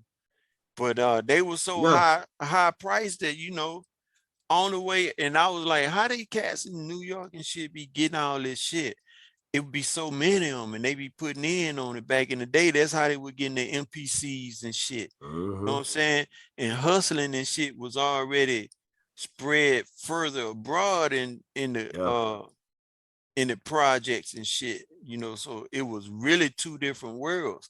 The worlds are becoming more and more alike when it comes to the East Coast, the West Coast, and up north. You know, the vernacular is still very different, but shit, before you know it, they're gonna be like one, because like right now, everybody's talk like they from Atlanta. Like straight up, you don't know who the fuck's from Atlanta and who's not. And then that's what everything's about, to keep us away and keep us separated in boroughs and in states. I mean, that's what it's been all about. But we steady coming together on a worldwide level. Yeah. You know what I'm saying? That's what I like about it, the people. And once I realized that. Okay, but that's what's all the separation in the world, the motivation for separation in the world has been about, to keep the original family of the world from getting this idea of communicating together as one people. You can't keep us away from each other. No, you can't. We're people. We like people. And see, look what technology enables for us to do. It's so many new black millionaires now, man, that ain't gonna went to college. You know what I'm saying? That shit, man. Look, you know what I mean? It's so many of them right now. The scramble to disrupt the motherfucking cryptocurrency is goddamn so radical. It's so crazy. They ain't trying to disrupt it because of bankers per se. They trying to disrupt that shit because it ain't gonna matter who you are. You can be the royal family. It ain't gonna matter who the fuck you are when the original family come back together. Right. The original family is all the melanated people of the planet. Yeah. All of us. So that means everything that ain't Caucasian. Yeah. Every fucking thing. Yeah. And we the Music Network. That's what we stand for. Look, I'm about to let you go. Bro. I'm gonna hit you up though, man. We're gonna do the Spotify show, man, this week. Word. You know what I'm saying? I need to do it, man, because we've been doing this show the whole time. I ain't told the people who I am. Go ahead, do your thing, man. Friends and family call me Lynn. Some people from a certain area call me Linwood, but I'm the owner of Lil Lynn Productions. Yes, he is. Also the owner and creator of Self First Ideologies, the brand. That's the angle hand logo you see in front of me and behind me. And I'm a part owner of the new real estate company coming in Mobile, Alabama. We're gonna have to link in the description. We're gonna have information in the description for us. Yeah. We got it. We got it. Yeah. We get all that straight. Yeah, man, because they know they already know. But I'm fucking with you for a reason. It's hardcore to the floor. But I want to wish peace, love, a big L, and to be enlightened to everybody, man. You know what I'm saying? Yeah. In the future, man, I'll be updating you on my platform so people can actually know when to check in. I just keep deciding against getting these platforms starting that take that dedication to being on every day, because I ain't set like I want to be.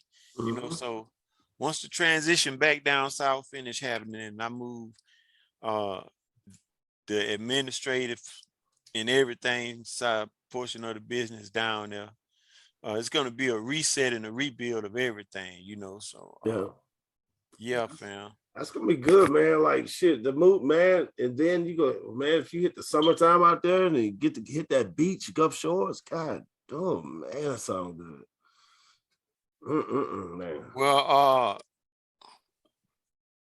you know, one of my big intentions business wise is to be able to generate the type of buzz and business that I end up with a venue down there during those times of year, those celebratory Well, times.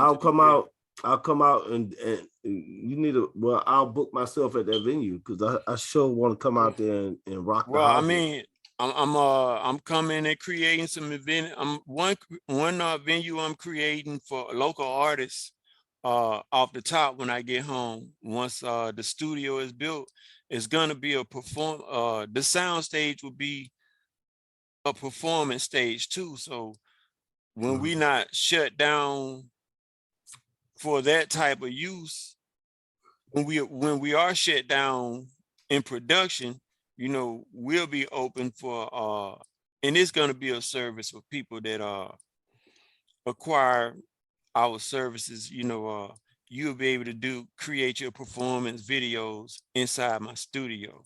You know what I'm saying? If it's not a shot that we can recreate in the studio, we'll do shots on location. But that's gonna add just that dynamic to studios where we'll actually start being able to use digital graphics more intentionally and effectively. The green screen, you know what I'm saying? And it'll be able to negate some of this latency you have, like when you see us move with these backgrounds in now, it fades, it don't separate properly. That's the purpose of people creating their own production studios and actually having that equipment and technology available. So we can do the upper scale production, even if we only make the cable network. We want to you know, we looking to draw interest business wise as well. Yeah. You know what I mean? So we start having that content that's getting spins. People start checking in on us, want to do marketing and advertising and actually hire us for work. You know, all of that is being thought of, you know, and we creating the buzz in the lane, and hopefully those will be positions for people to hire into and fill for us, you know, because I done all the in-house work that I want to continue doing for myself to a certain point right now. It's time to grow and expand and create these things I've been talking about so people can come and see where they fit, so that you know what I'm saying, the family can grow. And you know, it is, you know, it's for progressing and some successing, but this is something that's just been a part of life, and there's never been a fluent thing. So now I'm at that age where I'm creating the situation where it's going to be a fluent everyday part of my life and how I live. And that's the success. I'm gonna be done made it to where I see myself in my head. You know what I'm saying? I got it going fluently the way I want to. And how much you gain from it is, I believe, that's all up to you. Yeah. That's how I feel. That's why I started We Did Music Network, man. It's because, you know, you got to do something that you never done before to become somebody you never been. You know, right. So I say that shit to myself every day. I don't know where the fuck I get it from. I could have wrote it. I don't know, but it sound good though. I'm gonna say that shit sometime or another. I'm gonna say that because it make all the sense in the world. Man, that take the fear right out of your ass. And it's exactly what I actually do. I actually end up going ahead, fucking, I'm gonna do this shit. You know, I think I gotta know what it feel like. You know, that mean I ain't never did it before. I'm about to be somebody new. Yeah. And it build your confidence, and you start realizing, yes, I can. Yeah, because you like this thing we're in, this is an avatar. We can do anything, man, like any motherfucking thing. So shit, let's do anything. And that's the Yeah. template. That's the template, you know. Right. Let's do But it. You know. but yeah, man, I appreciate and enjoy every time you reach out and we do a show, man. I love it, man. Oh yeah, and I want to give a shout out to Swisher Sweet. Yeah, give a shout out to Swisher Sweet. I'm wearing my Swisher Sweet shirt. Yeah, I I'm was back being on. an asshole at first. I didn't want to wear my shirt. I'm back on them though. You know what I'm saying? I realized that I gotta smoke them in moderation. So they not on deck. I want one and I go get me some. You know what I'm saying? Man. I'm about to pull that big Swisher Sweet deal out the hat though, like real shit. Right. Take me to the next level. Real shit. Not just me, man. Everybody in the network. You know what I mean? Okay. And go to the network, man. You on the network, man. You on our page, artists, man. And when they go to the link, they click on the link, and it sends to everything that you do. It goes straight to everything that you do. Okay, I'll go and check it out. Soon people will be able to search me and actually start experiencing the musical side of my life, man. And I decided that, you know, I'm gonna just go with what I'm feeling of and I'm still doing hip hop, and it's gonna be articulate hip hop. Yeah. You know what I'm saying? But it's so much more music to what I do. And that's the thing. Somebody want to say it, because there's so much more music to what I do. You know what I'm saying? That where music ain't just music. You know what I'm saying? Right. Music is a thing that I can just hold up for, you know, let me stop this right now because it's a component I want to add to this. Right. You know what I'm saying? And that's this business and getting this part of me in shape. So now I know how business go, and I know how coy and procrastinative we can be as people, me, myself, and we won't do it. You know what I'm saying? Yeah. All of us are be scared of what, and it really ain't scared of what other people think. We be scared of what we gonna see ourselves go through, because we see ourselves going through it and we're like, nah. Yeah, that's why I say I have to gear myself up, man. I got to become somebody I've never been. You know what I'm saying? Yeah. Like, just so I was like, fuck it, I'm gonna go ahead and do it. Yeah. Right. Man. I'm gonna go and do this shit because, you know, I want it. So let me go and do this shit and stop acting green. Right. When I know I'm just yellow. You know what I'm talking about? For sure. Yeah. Man, this is episode 271 of the Honorable DJ Metal Monkey Radio Show. Check us out at We The Music Network.life. That's We The Music Network.life. This is Leonard Nelson, ladies and gentlemen. Y'all see it on the screen right there. Man, any shout outs before we get out of here? Yeah, man. I want to give a shout out to my whole family. Especially by the time y'all see this, it'll be probably some years I'm passed by. Man, I didn't know you were doing this, but I want to give a shout out to my whole family, because since I started my journey of healing, it's been like a domino effect, and my family done started jumping on board. Speaking new language and talking new perspective, and I like that, you know. So I'm gonna give a shout out to my family for not denying themselves the opportunity of growth, and give myself a pat on the back for saying, fuck it, I'm gonna go ahead and do it and seek self-healing, because it has had a profound effect in my life. I want to give a shout out to all your viewers and listeners, man. Shout out to them niggas, they going hard, man. I'm fucking with the people that's fucking with me, man. I'm so happy after this shit. They fucking with it.